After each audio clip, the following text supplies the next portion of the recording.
পুষ্পা খ্যাত অভিনেতা আল্লু অর্জুন গ্রেফতার হওয়ার কয়েক ঘণ্টার মধ্যেই উচ্চ আদালত অন্তর্বর্তীকালীন জামিন মঞ্জুর করেছিল।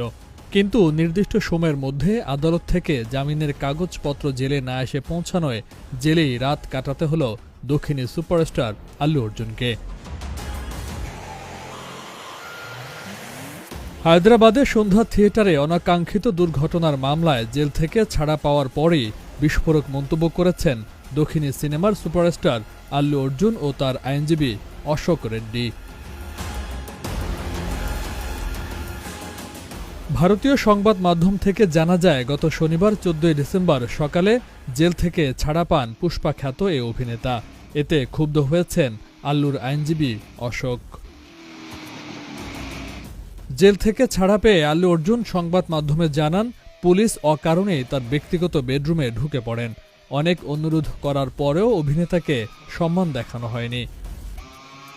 আল্লুর ভাষায়, থানায় আসার আগে আমি পোশাক পরিবর্তন করতে চেয়েছিলাম, কিন্তু পুলিশ দেয়নি।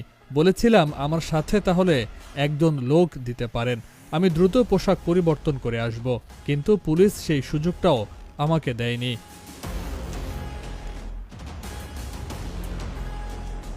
আল্লু অর্জুন আরও বলেন, আইনকে আমি সম্মান করি, তাই যে কোনো তদন্তে তাদের সহযোগিতা করব, কিন্তু আমার ব্যক্তিগত বেডরুমে ঢুকে পড়াটা বাড়াবাড়ি, এটা কোনোভাবেই ঠিক নয়। আল্লুর আইনজীবী অশোক বলেন, সন্ধ্যা থিয়েটারে এক নারীর মৃত্যু অভিনেতার কারণেই হয়েছে, এটা বলা যায় না।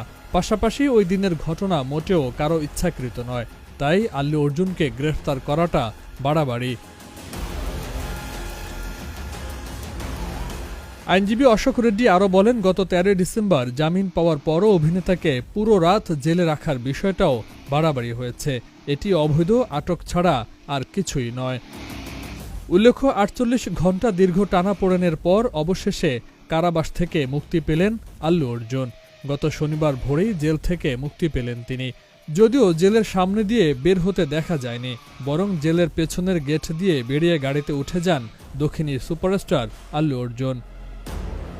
গ্রেপ্তার হওয়ার পর তাঁকে 14 দিনের জেল হেফাজতের নির্দেশ দিয়েছিল তেলেঙ্গানার নিম্ন আদালত। পরে হাইকোর্ট তার অন্তর্বর্তী জামিন মঞ্জুর করে, কিন্তু আইনি প্রক্রিয়া সম্পূর্ণ না হওয়ায় রাতে জেল থেকে ছাড়া হয়নি অভিনেতাকে।